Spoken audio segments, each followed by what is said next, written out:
الحمد لله الذي حرم الفواحش ما ظهر منها وما بطن، وحذر من قربانها والأسباب الموصلة إليها رحمة بعباده وصيانة لهم عما يضرهم في دينهم ودنياهم. وصلى الله تعالى على خير خلقه محمد وآله وصحبه أجمعين. أما بعد، فأعوذ بالله من الشيطان الرجيم. بسم الله الرحمن الرحيم. ولا تقربوا الزنا إنه كان فاحشة وساء سبيلا. صدق الله العظيم. رئيس الحفلة المؤقر والأساتذة العطوفين وإخواني الطلبة، اليوم أردت أن أذكر لديكم حول الموضوع الزنا.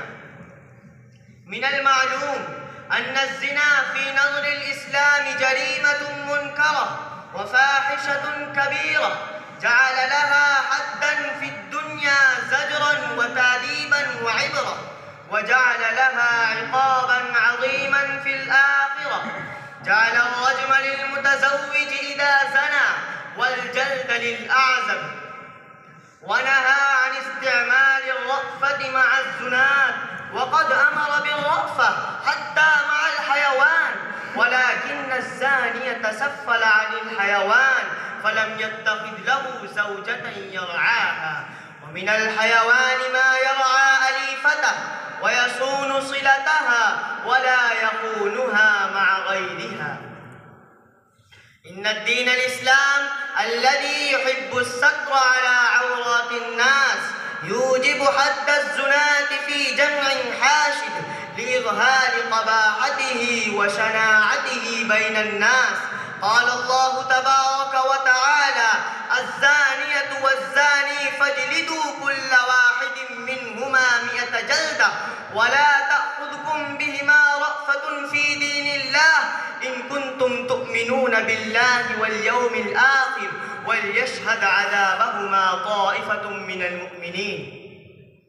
أيها الأحباب الكرام، فما حرم الله الزنا إلا لما وراءه من مفاسد عظيمة، منها اختلاط الأنساب وموت الغيرة وعدم الاستقرار النفسي وذهاب المودة والرحمة الذي حدده الله في كنف عش الزوجية.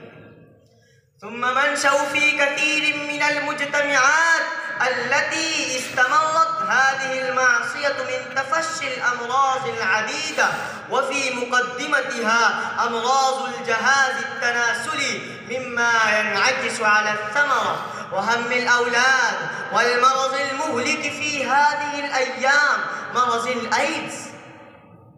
أيها الخلان الكرام، فقد جاء في باب العقوبات في سنن ابن ماجه حديث مرفوع يسنده إلى عبد الله بن عمر رضي الله تعالى عنهما قال: أقبل علينا رسول الله صلى الله عليه وسلم فقال: يا معشر المهاجرين، إذا ابتليتم بهن أعوذ بالله أن تدركوهن لم تظهر الفاحشة في قوم قط حتى يعلنوا بها إلا فشى فيهم الطاعون والأوجاع التي لم تكن مضت في أسلافهم الذي مضوا إلى آخر الحديث. قال دكتور نقله البعث الإسلامي: إن الأيدز طاعون القرن، إن في الزنا مفاسد كثيرة وعقوبات شديدة في الدنيا والآخرة، ولهذه القبائح الشناع قد حرم كل الشرائع السماوية الزنا لضرر عظيمة وشدة خطرة، وحتى لا تخلط الأنساب ولا تضيع الأولاد ولا يرمى اللقطاء في الطرقات بدون شفقة ولا رحمة عرضة للموت والعدم مما خجل منه الحمياء. قال الله تبارك وتعالى: ولا تقربوا الزنا إنه كان فاحشة وساء سبيلا.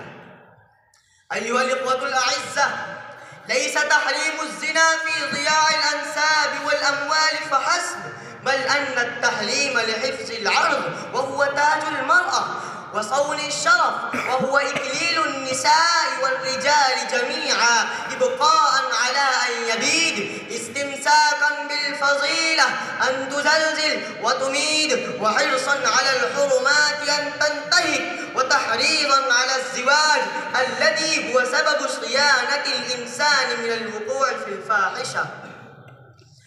ووردت الأحاديث الصحيحة في فضيلة الاجتناب عن الزنا، كما قال النبي صلى الله عليه وسلم: من يضمن لي ما بين لحييه وما بين رجليه أضمن له الجنة.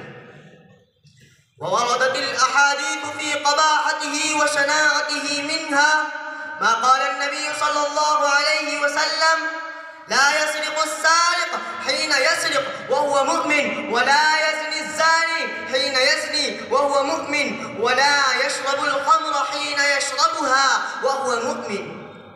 وكذا روي عن حذيفة رضي الله تعالى عنه أن النبي صلى الله عليه وسلم قال: يا معشر الناس اتقوا الزنا فإن فيه 6 خصال، 3 في الدنيا و3 في الآخرة. أما التي في الدنيا فيذهب البهاء ويورث الفقر وينقص العمر، وأما التي في الآخرة فسخط الله سبحانه وتعالى وسوء الحساب وعذاب النار.